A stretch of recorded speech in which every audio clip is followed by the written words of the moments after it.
రైతుల ఖాతాల్లో వేయాల్సిన 9,000 కోట్లను ముఖ్యమంత్రి రేవంత్ రెడ్డి కాంట్రాక్టర్ల ఖాతాలో జమ చేసి వాటిపై వచ్చిన కమిషన్లతో కలిపి 1,000 కోట్లను ఢిల్లీకి పంపారని బీజేఎల్పీ నేత ఏలేటి మహేశ్వర్ రెడ్డి ఆరోపించారు.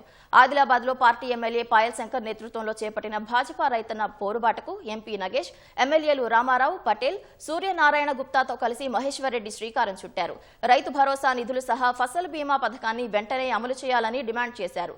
రాష్ట్రంలోని వ్యవసాయ రంగ సమస్యలపై 1,00,000 మంది రైతులు సంతకాలు చేసిన దరఖాస్తులతో వచ్చే శాసనసభ సమావేశాలకు హాజరవుతామని మహేశ్వర్ రెడ్డి స్పష్టం చేశారు. రైతుల ఖాతాలో జమ చేయాల్సిన 9,000 కోట్ల రూపాయలు కాంట్రాక్టుల ఖాతాలో చేసి ఆ కమిషన్లు అన్ని కూడా జమ చేసుకుని ఢిల్లీకి పంపిన మూటలు, ఢిల్లీకి మూటలు మోయతందుకు మాత్రమే ఉన్నవా రేవంత్ రెడ్డి?